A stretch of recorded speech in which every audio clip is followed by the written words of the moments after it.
जय भोले की हर हर महादेव बम बम भोले। आज मैं आपको सुख सागर 11वें स्कंद का 30वां अध्याय सुना रही हूँ। तीरथ क्षेत्र प्रभास में मधिरा मत मतवार, यादव कन लरीवे लगे छाई बुद्धि कवार। दुर्वासा के शाप के मूसल एका चंड, नास भय मही पर परे यादव कन उदंड। सुनिए। तब राजा परीक्षित पूछने लगे, हे ब्राह्मण, भक्त उद्धव के बद्रिकाश्रम यानी केदार जाने के उपरांत भगवान श्री कृष्णचंद्र जी ने द्वारिकापुरी में रहकर क्या क्या चरित्र किए, सो आप कृपया कर उन कथाओं को सुनाइए। मेरी सुनने की विशेष इच्छा है। तब श्री सुखदेव जी कहने लगे, जिस समय द्वारिकापुरी में महान उत्पात दिखाई दिए और आकाश से तारे टूटकर गिरने लगे, पृथ्वी कांपने लगी, उस समय भगवान श्री कृष्ण जी अपने यादव गणों से बोले, हे यादव, ये उत्पात हमारे कुल के संहार यानी विनाश के लिए ही दिखाई दे रहे हैं। अतः अब हमको शीघ्र ही यहाँ से उठकर चल देना चाहिए। पहले तो छोटे बालकों, स्त्रियों तथा वृद्धों की शंखोद्वारक तीर्थ में पहुंचा देना चाहिए और फिर हम सभी प्रभास यानी तीर्थ को चल देंगे। वहां पर जो श्री सरस्वती नदी है, उसमें सचेल स्नान कर ब्राह्मणों को दान देकर संतुष्ट करेंगे और वहां अपने कुल के कल्याण के निमित्त सत्कर्म करेंगे। हे राजन, श्री कृष्णचंद्र जी के ऐसे वचन सुनते ही यादवों ने वैसा ही किया और वे नावों में बैठकर सागर के पार प्रभास क्षेत्र यानी तीर्थ में जा पहुंचे। तदंतर प्रभास क्षेत्र में पहुंचकर उन्होंने प्रथम सरस्वती नदी में स्नान किया और ब्राह्मणों एवं साधु संतों को यथोचित आनंद दान दिया और उस दिन उन्होंने तीर्थ व्रत रखा। हे राजन, दूसरे दिन वे जब सरस्वती नदी में स्नान कर रहे थे, तब परस्पर उन्होंने अपने अपने बल की प्रशंसाएं की और वे जल के अंदर छींटों से परस्पर लड़ने लगे। तदंतर भगवान कृष्ण जी की इच्छा अनुसार यादवों की बुद्धि मलिन हो गई और वे मदिरा यानी शराब पीकर आपस में शास्त्रों से महान युद्ध करने लगे। सालों के साथ प्रद्युम्न, भोज के साथ अक्रूर, सात्यकी के साथ अनिरुद्ध, संग्रामजीत के साथ सुभद्र, दारुण गद और सुमित्र के साथ सूरत आपस में मुष्टिकाओं के साथ साथ मल्ल युद्ध करने लगे। तदंतर सभी कुपित हुए अपने अपने तीव्र अस्त्र शस्त्रों को लेकर घोर युद्ध करने लगे।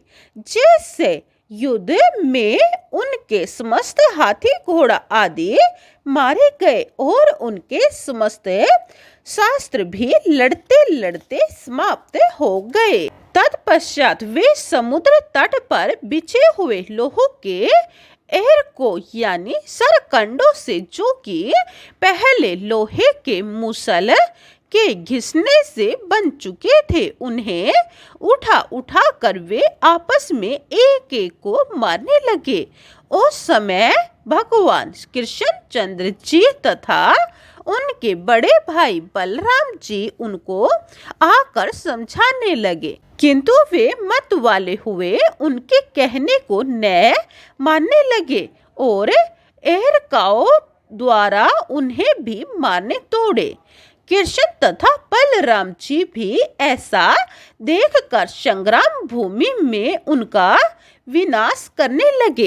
हे राजन, इसी प्रकार युद्ध में परस्पर यादव वंश नष्ट हो गया। वहां 56 करोड़ यादवों में से केवल भगवान श्री कृष्ण जी और बलराम जी ही रह गए। तदंतर कृष्ण जी ने बलराम जी से कहा, हे तात, अब हमारा यादव वंश स्वयं ही गांधारी तथा दुर्वासा ऋषि के शाप के कारण परस्पर युद्ध करके नष्ट हो गया। अतः अब हमें भी वैकुंठ लोक को चलना चाहिए।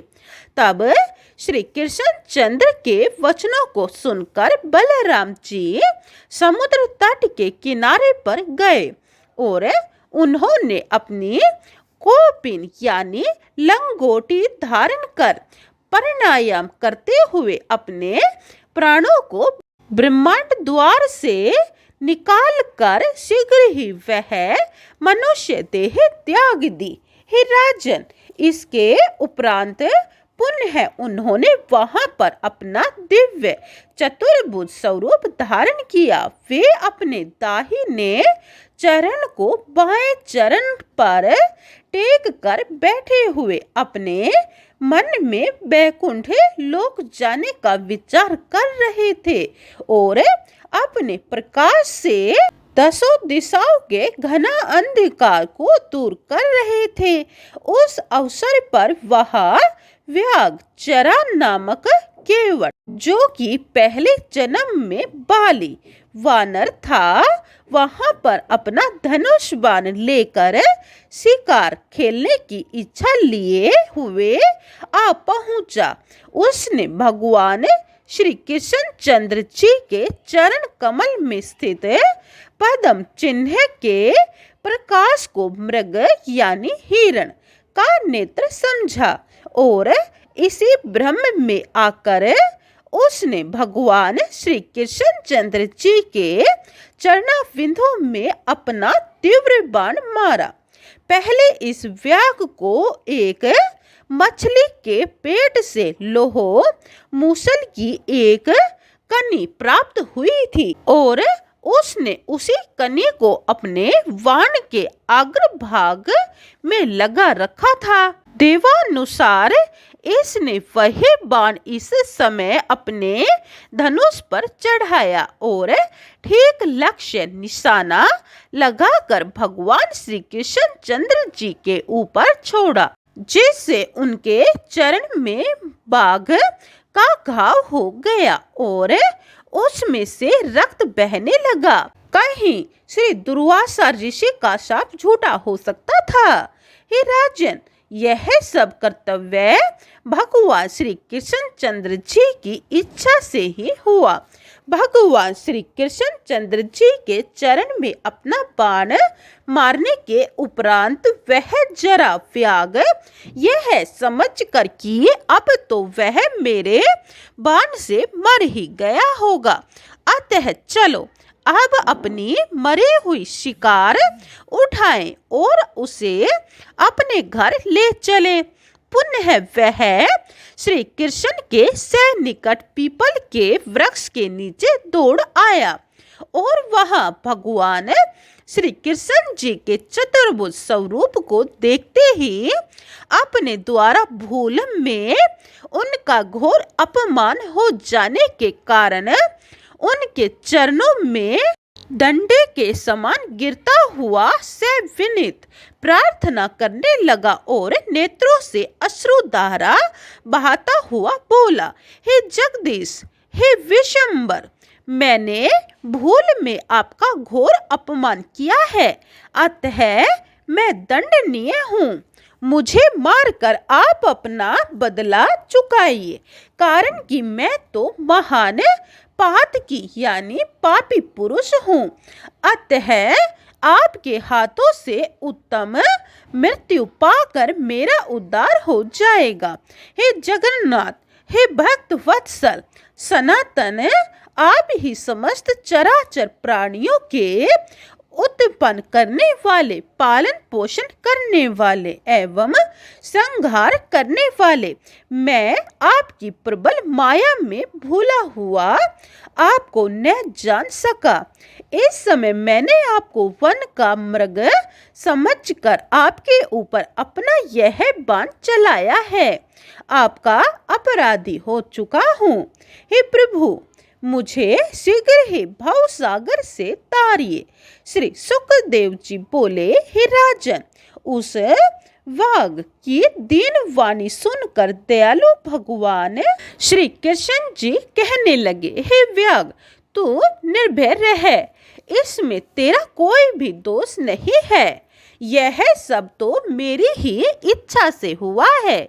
चाहे कोई भी क्यों न हो, उसे अपने किए हुए शुभाशुभ कर्म फल अवश्य ही भोगने पड़ते हैं।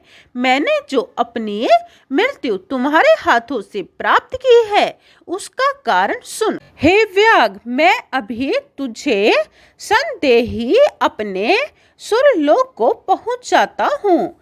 देख, तेरे लिए ही गगन मंडल से यह स्वर्ग से विमान आ रहा है, जिसमें बैठकर तू अभी मेरे धाम को पहुंच जाएगा।